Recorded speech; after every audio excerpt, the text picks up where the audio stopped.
ಇದು ಮಹೇಶ್ ಶೆಟ್ಟಿ ತಿಮ್ಮರೋಡಿಗೆ ಮತ್ತು ಇತರ ಯಾರನ್ನು ಇಲ್ಲಿ ಆರೋಪಿ ಅಂತ ಮಾಡಬೇಕು ಅಂತ SIT ಅವರು ನಿರ್ಧಾರ ಮಾಡಿದ್ರು. ಅದು ಇವರಿಗೆ ಒಂದು ದೊಡ್ಡ ಹಿನ್ನಡೆ ಅಂತ ನಾನು ಭಾವಿಸುತ್ತೇನೆ. ಆಮೇಲೆ ಜಡ್ಜ್ ಹೇಳಿದ್ರು ಹೌದು ಇದು ಇನ್ಕಂಪ್ಲೀಟ್.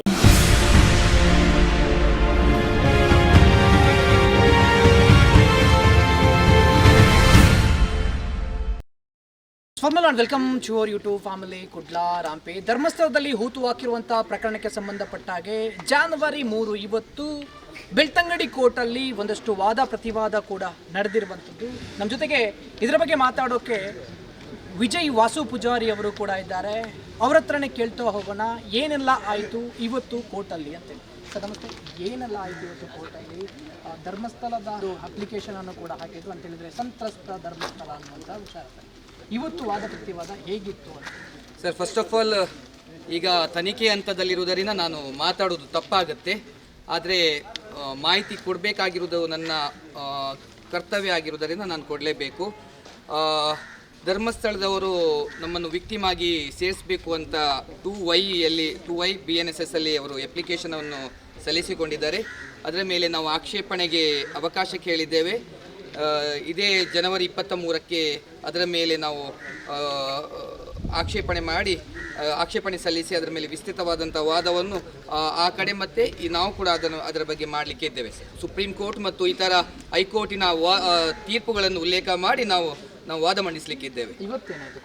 ಸರ್, ಇವತ್ತು ಸೆಕ್ಷನ್ 215 ಅಡಿಯಲ್ಲಿ SIT ಅವರು ಅಭಿಯೋಜನೆಯವರ ಮುಖಾಂತರ ಒಂದು ಅರ್ಜಿ ಸಲ್ಲಿಸಿದ್ರು. ಅಂದರೆ ಈಗ ಇಷ್ಟು ಜನರನ್ನು ಆರೋಪಿಯಾಗಿ ಕನ್ಸಿಡರ್ ಮಾಡಬೇಕು ಅಂತ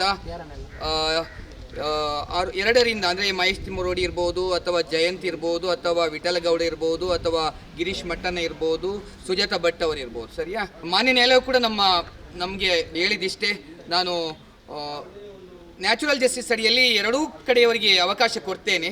ಈಗ ಸದ್ಯದ ಮಟ್ಟಿಗೆ ಸಂಪೂರ್ಣ ವರದಿ, ಅಂದರೆ ಚಾರ್ಜ್ ಶೀಟ್ ಫೈನಲ್ ವರದಿಯನ್ನು ನ್ಯಾಯಾಲಯಕ್ಕೆ ಸಲ್ಲಿಸಿಕೊಂಡಿಲ್ಲ. ಅದರಿಂದ ಈ ಸಂದರ್ಭದಲ್ಲಿ ಈ ಅರ್ಜಿಯ ಬಗ್ಗೆ ತೀರ್ಮಾನ ಮಾಡುವುದಿಲ್ಲ ಅಂತ ಮಾನ್ಯ ನ್ಯಾಯಾಲಯ ಅಂದರೆ ಕೆಪ್ಟ್ ಅಬೇಯನ್ಸ್ ಅಲ್ಲಿ ಇಟ್ಟಿದೆ. ಓಕೆ, ಹಾಗಾದರೆ ಯಾವ ಕಾರಣಕ್ಕಾಗಿ SIT ಅವರು ಈ ವರದಿಯನ್ನು ಕೊಟ್ಟರು ಅಂತ? ಸರ್, ಈಗ ಆ ಬಗ್ಗೆ ನಾನು ಈಗ ಹೇಳಲಿಕ್ಕೆ ಆಗಲ್ಲ. ತನಿಖೆ ಹಂತದಲ್ಲಿ ಇದೆ. ಮುಂದಿನ ದಿನಗಳಲ್ಲಿ ಅದಕ್ಕೆ ನಾನು ತಮ್ಮ ಮುಂದೆ ಉತ್ತರವನ್ನು ನೀಡಲಿಕ್ಕಿದ್ದೇನೆ ಸರ್. ಕೋರ್ಟಲ್ಲಿ ಏನಾದರೂ ಹೇಳಿದ್ರೆ SIT ಅವರು ಯಾವ ಕಾರಣಕ್ಕಾಗಿ ಕಂಪ್ಲೇಂಟ್ ರಿಪೋರ್ಟನ್ನು ಹಾಕಿದ್ದಾರೆ ತರಾತುರಿಗೆ? ಸರ್, ಅದರ ಬಗ್ಗೆ ಸಹಾಯಕ ಅಭಿಯೋಜಕರವರು ವಾದ ಮಂಡಿಸಿದ್ದಾರೆ. ಅವರ ಅರ್ಜಿಯನ್ನು ಪುರಸ್ಕಾರ ಮಾಡಬೇಕು ಅಂತ ಕೇಳಿಕೊಂಡ್ರು. ಆದರೆ ಅದಕ್ಕೆ ನಾವು ತಕರಾರನ್ನು ಮಾನ್ಯ ನ್ಯಾಯಾಲಯದಲ್ಲಿ ವ್ಯಕ್ತಪಡಿಸಿದ್ದೇವೆ ಸರ್. ಈಗ ಅಕ್ಯೂಸ್ಡ್ ಮಾಡುವಂಥದ್ದು ಕೋರ್ಟಿಗೆ ಇರುವಂಥ ಆಪ್ಷನ್ ಅಂತೇಳಿ, ಈಗ ಫಾರ್ ಎಕ್ಸಾಂಪಲ್ ಹೇಳೋದಾದರೆ SIT ಅವರು ಕಂಪ್ಲೇಂಟ್ ರಿಪೋರ್ಟನ್ನು ಕೊಟ್ಟಿದ್ದಾರೆ, ಇವರನ್ನು ಆರೋಪಿ ಮಾಡಬೇಕು ಅನ್ನುವಂಥ ವಿಚಾರದಲ್ಲಿ. ನಂತರ ಇಲ್ಲಿ ಮತ್ತೊಮ್ಮೆ ಅಕ್ಯೂಸ್ಡ್ ಮಾಡುವಂಥದ್ದು ಹೇಗೆ ಅಂತ? ಸರ್, ಆಲ್ರೆಡಿ ಹೈಕೋರ್ಟ್ ಏನು ಹೇಳಿದೆ ಅಂದರೆ, ತಾವು ಯಾವುದೇ ತರತುರಿಯ ನಿರ್ಧಾರ ಮಾಡಬಾರ್ದು ಮತ್ತು ಒತ್ತಾಯಪೂರ್ವಕವಾದಂಥ ಕ್ರಮ ಕೈಗೊಳ್ಳಬಾರ್ದಂತ ಮಾತ್ರ ಆದೇಶ ಮಾಡಿದೆ. ಓಕೆ, ಈ ಕಾರಣಕ್ಕಾಗಿ ಕೋರ್ಟ್ನ ಮೊರೆ ಹೋಗಿರುವಂಥದ್ದು SIT ಅಂತ ಹೇಳಿದರೆ ಇವರನ್ನು ಅಕ್ಯೂಸ್ ಮಾಡಬೇಕು, ಅದಕ್ಕೆ ಕೋರ್ಟ್ ಪರ್ಮಿಷನ್ ಕೊಡಬೇಕು ಅನ್ನುವಂಥ ವಿಚಾರದಲ್ಲಿ SIT ಅವರು ಹಾಕಿದಂಥ ಕಂಪ್ಲೇಂಟ್ ರಿಪೋರ್ಟ್ ಅಂತ. ಸರ್, ಈಗ ಏನಾಗಿದೆ ಅಂದರೆ SIT ಅವರು ಸೆಕ್ಷನ್ 215 ಆಫ್ BNSS 2023 ಅಡಿಯಲ್ಲಿ ಅಪ್ಲಿಕೇಶನನ್ನು ಅಭಿಯೋಜನೆಯವರ ಮುಖಾಂತರ ಹಾಕಿಕೊಂಡಿದ್ದಾರೆ. ಆದರೆ ಮಾನ್ಯ ನ್ಯಾಯಾಲಯ ಅದರ ಬಗ್ಗೆ ಈ ಸಂದರ್ಭದಲ್ಲಿ ತೀರ್ಮಾನ ಮಾಡಲಿಕ್ಕೆ ಆಗುವುದಿಲ್ಲ. ಯಾಕಂದರೆ ಸಂಪೂರ್ಣ ವರದಿ ಬಂದ ನಂತರ, ಯಾಕಂದರೆ ಹಲವಾರು ವಿಧಿವಿಜ್ಞಾನದ ವರದಿ ಬರಲಿಕ್ಕಿದೆ. ಅದರಿಂದ ಸಂಪೂರ್ಣ ವರದಿ ಬರದೆ ನಾನು ಈಗ ಅದನ್ನು ಕೆಪ್ಟ್ ಅಬೇಯನ್ಸಲ್ಲಿ ಇಡ್ತೇನೆ ಅಂತ ಮಾನ್ಯ ನ್ಯಾಯಾಲಯ ಹೇಳಿದೆ. ಅದರ ಬಗ್ಗೆ ಆದೇಶ ಕೂಡ ಮಾಡಿದೆ ಸರ್. ಚಿನ್ನ ಅಲ್ಲದೆ ಬೇರೆ ಆರೋಪಿಗಳನ್ನು ಈಗ ತನಿಖೆ ಮಾಡಬಹುದಾ? ಸರ್, ನಾವೀಗ ಆರೋಪಿ ಅಂತ ನಾವು ಯಾರನ್ನು ಕೋರ್ಟ್ ಕೂಡ ಮಾಡಲಿಲ್ಲ. ಅದರಿಂದ ನಾನು ಆ ವರ್ಡನ್ನು ಯೂಸ್ ಮಾಡಬಾರ್ದು. ಯಾಕಂದರೆ ಇಲ್ಲಿ ನನ್ನ ಕಕ್ಷಿಗಾರರಾಗಿರುವಂಥ ತಿಮ್ಮರೋಡಿ ಅವರನ್ನಾಗಲಿ ಅಥವಾ ಬೇರೆ ಯಾರನ್ನು ಕೂಡ ಆರೋಪಿ ಆನ್ ರೆಕಾರ್ಡ್ ಆರೋಪಿ ಅಂತ ಕನ್ಸಿಡರ್ ಆಗಲಿಲ್ಲ. ಅದರಿಂದ ನಾನು ಆ ಬಗ್ಗೆ ಯಾವುದನ್ನು ಇಲ್ಲಿ ಪ್ರಸ್ತಾಪ ಮಾಡೋದು ಸಮಂಜಸ ಅಲ್ಲ ಅಂತ ನನಗೆ ಅನಿಸುತ್ತೆ ಸರ್. ತನಿಖೆ ಮಾಡ್ಬೋದು ಸರ್? ಖಂಡಿತ SIT ಅವರಿಗೆ ತನಿಖೆ ಮಾಡುವಂಥ ಎಲ್ಲ ಅಧಿಕಾರಗಳಿದೆ ಸರ್. ಓಕೆ, ಎಷ್ಟು ದಿನಗಳ ಕಾಲಾವಕಾಶ ಕೊಟ್ಟಿದೆ ಫೈನಲ್ ರಿಪೋರ್ಟಿಗೆ? ಸರ್, ಫೈನಲ್ ಆದಷ್ಟು ಬೇಗ ಸಲ್ಲಿಸಬೇಕು ಅಂತ ಅಲ್ಲಿ ರಾಜಶೇಖರ್ ಅವರು ಮನವಿ ಮಾಡಿಕೊಂಡ್ರು. ಆದರೆ ಈಗ ಅದು ನ್ಯಾಯಾಲಯದ ಜುಡಿಷನಲ್ಲಿ ನನ್ನ ಜುಡಿಷನಲ್ಲಿ ಇಲ್ಲ.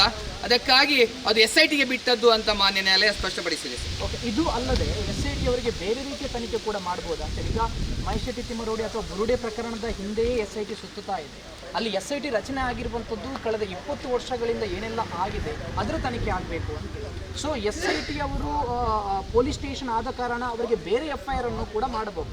ಇದುವರೆಗೂ ಈ 39/2025 ಬಿಟ್ಟು ಬೇರೆ FIR ಇಲ್ಲೂ ಆಗಿಲ್ಲ ಅಂತೇಳಿ ಒಂದಷ್ಟು ಜನ ಮಾತಾಡ್ತಾ ಇದ್ದಾರೆ. ಸೊ ಆ ಬೇರೆ FIR ಮಾಡಿ ತನಿಖೆ ಮಾಡಬಹುದಾ, ಇದು ಕೋರ್ಟಲ್ಲಿರುವಂತಹ ಕಾರಣಕ್ಕಾಗಿ? ಸರ್, ರಾಜ್ಯಪಾಲರು SIT ರಚನೆ ಮಾಡಿದಂಥ ಸಂದರ್ಭ ಈ ಬುರುಡೆ ಮತ್ತು ಇದಕ್ಕೆ ಸಂಬಂಧಪಟ್ಟಂಥ ಪ್ರಕರಣವನ್ನು ತನಿಖೆ ಮಾಡಲಿಕ್ಕೆ ಅವಕಾಶ ತನ್ನ ಆದೇಶದಲ್ಲಿ ಉಲ್ಲೇಖ ಮಾಡಿದ ಅದನ್ನು ನಾನು ನೋಡಿದ್ದೇನೆ. ಸೊ ಹಾಗಾಗಿ SIT ಅವರಿಗೆ ಅದನ್ನು ಮಾಡಬಹುದು. ಖಂಡಿತ SIT ಅಂದರೆ ಇದಕ್ಕೆ ಕನೆಕ್ಟೆಡ್ ಆಗಿ ಯಾವ ಎಲ್ಲ ಪ್ರಕರಣಗಳಿದೆ ಅದೆಲ್ಲವನ್ನು ತನಿಖೆ ಮಾಡಲಿಕ್ಕೆ SITಗೆ ಅಧಿಕಾರ ಕೊಟ್ಟಿದೆ ಸರ್. ಈಗ 39/2025 ಅಲ್ಲಿರುವಂಥದ್ದು ಚಿನ್ನೈನ ಪ್ರಕರಣ, ಬೇರೆ ಪ್ರಕರಣ ಬೇರೆ ಸಪ್ರೇಟ್ ಆಗಿ FIR ಮಾಡಿಯೇ ಮಾಡಬೇಕಾ ಅಥವಾ ಇದರ 39/2025 ಅಲ್ಲೇ ಮಾಡೋಕ್ಕಾಗುತ್ತಾ? ಸರ್, ಈಗ ಸಪರೇಟ್ ಅಪರಾಧ ಪ್ರಕರಣಗಳು ನಡೆದಿದ್ದರೆ ಅದನ್ನು ಸಪರೇಟ್ ಆಗಿ FIR ಮಾಡಬೇಕು. ಒಂದೇ ಪ್ರಕರಣದಲ್ಲಿ ಮಾಡಲಿಕ್ಕೆ ಆಗಲ್ಲ ಸರ್. ಯಾಕಂದರೆ ಅದು ನಾನು ನೋಡಬೇಕು. ಒಂದು ವೇಳೆ ಸಪರೇಟ್ ಒಫೆನ್ಸ್ ಸಪರೇಟ್ ಸಮಯದಲ್ಲಿ ನಡೆದಿದ್ದರೆ ಅದಕ್ಕೆ ಅದು ಸಪರೇಟ್ ಆಗಿ ಮಾಡಬೇಕಾಗುತ್ತೆ ಸರ್. ಓಕೆ, ಈಗ 23ಕ್ಕೆ ಮತ್ತೆ ವಾದ ಪ್ರತಿವಾದ ನಡೆಯುತ್ತೆ ಸರ್. ಅವತ್ತು ನಾನು ಮಹೇಶ್ ತಿಮ್ಮರೋಡಿ ಅವರ ಪರವಾಗಿ ನಾನು ಆಕ್ಷೇಪಣೆಯನ್ನು ಸಲ್ಲಿಸಲಿಕ್ಕಿದ್ದೇನೆ. ಆನಂತರ ವಾದ ಪ್ರತಿವಾದಗಳು ನಡೀಲಿಕ್ಕಿದೆ ಸರ್. ಓಕೆ, ಅಂತ ಹೇಳಿದ್ರೆ ಸದ್ಯದ ಮಟ್ಟಿಗೆ ಫೈನಲ್ ರಿಪೋರ್ಟ್ ಬರದೆ ಯಾವುದೇ ಕಾರಣಕ್ಕೂ ಏನು ಹೇಳಿದೆ ಕೋರ್ಟ್? ಫೈನಲ್ ರಿಪೋರ್ಟ್ ಬರದೆ ಸರ್, ಫೈನಲ್ ರಿಪೋರ್ಟ್ ಬಾರದೆ ಅವರು ಹಾಕಿರುವಂಥ ಅರ್ಜಿಯನ್ನು ಈ ಸಂದರ್ಭದಲ್ಲಿ ಅದನ್ನು ತಟಸ್ಥವಾಗಿ ಇಟ್ಟಿದೆ. ಅದರ ಮೇಲೆ ಅಂದರೆ ಕೆಪ್ಟ್ ಅಬೇನ್ಸ್ ಅಲ್ಲಿ ಇಟ್ಟಿದ್ದಾರೆ ಸರ್. ಓಕೆ, ಅಷ್ಟು ಮಾತ್ರ ನಾನು ಹೇಳ್ಬೋದು. ರೀತಿಯಲ್ಲಿ ನಿಮಗೆ ಜಯ ಅಂತ ಹೇಳಿ. ಇದು ಖಂಡಿತವಾಗಿ ಇದು ಮಹೇಶ್ ಶೆಟ್ಟಿ ತಿಮ್ಮರೋಡಿಗೆ ಮತ್ತು ಇತರ ವ್ಯಕ್ತಿಗಳಿಗೆ ಯಾರನ್ನು ಇಲ್ಲಿ ಆರೋಪಿ ಅಂತ ಮಾಡಬೇಕು ಅಂತ SIT ಅವರು ನಿರ್ಧಾರ ಮಾಡಿದ್ರು, ಅದು ಇವರಿಗೆ ಒಂದು ದೊಡ್ಡ ಹಿನ್ನಡೆ ಅಂತ ನಾನು ಭಾವಿಸುತ್ತೇನೆ. ಇವತ್ತು ನ್ಯಾಯಾಲಯದಲ್ಲಿ ಮಧ್ಯಾಹ್ನ ಪ್ರಕರಣವನ್ನು ಕರೆಸಿದರು. ನಾವು ಹಾಜರಾಗಿದ್ವಿ.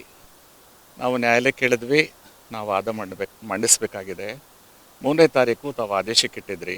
ಅದಕ್ಕೆ 29/12 ಡಿಸೆಂಬರಿಂದ ನಾವು ಅಪ್ಲಿಕೇಶನ್ ಹಾಕಿ ನಾವು ವಾದವನ್ನು ಮಂಡಿಸೋಕ್ಕೆ ನಮ್ಗೆ ಕಾಲಾವಕಾಶ ಕೊಡಿ ಅಂತ ಹೇಳಿದ್ವಿ. ಆ ಅಪ್ಲಿಕೇಶನ್ ತಮ್ಮ ಮುಂದೆ ಇದೆ. ಅದು ಅಕ್ಸೆಪ್ಟೂ ಆಗಿಲ್ಲ, ರಿಜೆಕ್ಟೂ ಆಗಿಲ್ಲ. ಆ ಕಾರಣಕ್ಕಾಗಿ ನಾವು ವಾದ ಮಾಡಬೇಕು ಅಂತ ಹೇಳಿದ್ವಿ. ಜಡ್ಜು ಇಲ್ಲ, ಸಮಯ ಕೊಡೋಕ್ಕಾಗಲ್ಲ, ನಾನು ಆದೇಶ ಹೊರಡಿಸ್ತೀನಿ ಅಂತ ಹೇಳಿದರು. ಸರಿ, ಹಾಗಲ್ಲ, ನಾವು ವಾದ ಮಾಡಲೇಬೇಕು, ನೀವು ನಮ್ಮ ಅಪ್ಲಿಕೇಶನ್ ರಿಜೆಕ್ಟ್ ಮಾಡೋದ್ರಿಂದ ನಮಗೆ ಅವಕಾಶ ಇದೆ ಅಂತ ಹೇಳಿದ್ವಿ. ಸರಿ, ಮಧ್ಯಾಹ್ನ 3 ಗಂಟೆ ಬನ್ನಿ ಅಂತ ಹೇಳಿದರು. ಮಧ್ಯಾಹ್ನ 3 ಗಂಟೆಗೆ ಬೇರೆ ಬೇರೆ ಪ್ರಕರಣಗಳನ್ನು ಕರೆಸ್ತಾಯಿದ್ರು. ಆಮೇಲೆ ಸುಮಾರು 4 ಗಂಟೆಗೆ ಪ್ರಕರಣ ಕರೆಸಿದರು. ಆಮೇಲೆ ನಾನು ಕೋರ್ಟ್ಗೆ ಹೇಳಿದೆ, ಕಂಪ್ಲೇಂಟ್ ರಿಪೋರ್ಟು ಏನು ಪೊಲೀಸರು SIT ಅವರು ಫೈಲ್ ಮಾಡಿದ್ದಾರೆ ಅದು ಮೇಂಟೈನಬಲ್ ಅಲ್ಲ. ಆಮೇಲೆ ಜಡ್ಜ್ ಹೇಳಿದ್ರು, ಹೌದು ಇದು ಇನ್ಕಂಪ್ಲೀಟು ಮತ್ತು ಇನ್ನೂ ಫರ್ದರ್ ಇನ್ವೆಸ್ಟಿಗೇಷನ್ ಮಾಡ್ತೀವಿ ಅಂತ ಹೇಳ್ತಾರೆ ಅಂತ ಹೇಳಿದರು. ಹಾಗಾದರೆ ಇನ್ವೆಸ್ಟಿಗೇಷನ್ ಪೆಂಡಿಂಗ್ ಇರುವಾಗ, ಸಾಕ್ಷ್ಯಾಧಾರಗಳ ಕೊರತೆ ಇರುವಾಗ ಹೇಗೆ ಇದು ಮೇಂಟೈನಬಲ್ ಆಗುತ್ತೆ? ಮತ್ತು ಸುಪ್ರೀಂ ಕೋರ್ಟು ಬೇರೆ ಬೇರೆ ಕೋರ್ಟುಗಳು ಹೇಳಿರೋ ಪ್ರಕಾರವಾಗಿ ಈ ಕೋರ್ಟು ಹಾಕಿರ್ತಕ್ಕಂಥ ಕಂಪ್ಲೇಂಟನ್ನು ಕಣ್ಣು ಮುಚ್ಚಿ ಒಪ್ಕೊಳ್ಳೋಕ್ಕೆ ಸಾಧ್ಯ ಇಲ್ಲ. ಜೊತೆಗೆ ಸಾಕ್ಷ್ಯಾಧಾರಗಳ ಕೊರತೆ ಇದೆ. ಆದ್ದರಿಂದ ನಾವು ಆರ್ಗ್ಯುಮೆಂಟ್ ಮಾಡಲೇಬೇಕು ಅಂತ ಹೇಳಿದ್ವಿ. ಮತ್ತು ಜಡ್ಜು 4 ತಿಂಗಳು ತರಬೇತಿಗೆ ಹೋಗ್ತಾ ಇದ್ದಾರೆ. ಇನ್ಚಾರ್ಜ್ ಜಡ್ಜ್ ಮುಂದೆ ಕರೀತಾರೆ. ಪುನಃ ನಾವು ಹೊಸದಾಗಿ ಆರ್ಗ್ಯುಮೆಂಟ್ ಮಾಡಬೇಕು. ಅದಕ್ಕೋಸ್ಕರ ಜಡ್ಜು 23 ಜನವರಿಗೆ ಈ ಪ್ರಕರಣವನ್ನು ಮುಂದೂಡಿದ್ದಾರೆ. ಆ ದಿನ ಬಹುಶಃ ಆರ್ಗ್ಯುಮೆಂಟ್ ಕೇಳ್ತಾರೆ. ನಾವು 3 ಅರ್ಜಿಗಳನ್ನು ಹಾಕಿದ್ದೀವಿ ಇವತ್ತು. ಒಂದು, ಈ ವಿಕ್ಟಿಮ್ ಸ್ಟೇಟಸ್ ಅನ್ನತಕ್ಕಂಥ ಒಂದು ಏನು ಆರ್ಗ್ಯುಮೆಂಟು ಮೊನ್ನೆ ಹಿರಿಯ ವಕೀಲರು CV ನಾಗೇಶ್ವರ್ ಮಾಡಿದರು, ಅದರ ಬಗ್ಗೆ ಒಂದು ತಕರಾರು, ವಿವರವಾದ ತಕರಾರು. ಎರಡನೇದು, ಕಂಪ್ಲೇಂಟ್ ರಿಪೋರ್ಟ್ ನಾಟ್ ಮೇಂಟೈನಬಲ್ ಅನ್ನೋ ವಿಚಾರಕ್ಕೆ ಸುದೀರ್ಘವಾದ ತಕರಾರು. ಜೊತೆಗೆ ಕಂಪ್ಲೇಂಟ್ ರಿಪೋರ್ಟನ್ನು ರಿಜೆಕ್ಟ್ ಮಾಡಲೇಬೇಕು. ರಿಜೆಕ್ಟ್ ಮಾಡಿದ ಸಂದರ್ಭದಲ್ಲಿ ಈ 4 ಮಾಧ್ಯಮಗಳು ಏನು ಅಸಭ್ಯವಾಗಿ, ಅಶ್ಲೀಲವಾಗಿ, ಕಾನೂನುಬಾಹಿರವಾಗಿ ಈ ಜರ್ನಲಿಸ್ಟ್ ಎಥಿಕ್ಸನ್ನು ಮರೆತು 24/7 ಏನು ಮಾಡಿದ್ರು ಅದರ ಕೆಲ ವಿಚಾರಗಳು ಕಂಪ್ಲೇಂಟ್ ರಿಪೋರ್ಟಲ್ಲಿ ಇದೆ. ಸರಿಯಾದ ಇನ್ವೆಸ್ಟಿಗೇಷನ್ ಆಗಿಲ್ಲ ಅನ್ನತಕ್ಕಂಥದ್ದನ್ನ ನಾವು ಬರೆದು ಹಾಕಿದ್ವಿ. ಆದರೆ ಕೋರ್ಟಲ್ಲಿ ಇವತ್ತು ವಾದಗಳು ರೀಚ್ ಆಗಲಿಲ್ಲ. ಮುಂದೆ ಅದನ್ನು ಹಾಕಿ ನಾವು ವಾದ ಮಂಡಿಸ್ತೀವಿ. ಅಂದರೆ ಒಂದು ಟೈಪಲ್ಲಿ ಜಯ ಸಿಕ್ಕಿದೆ.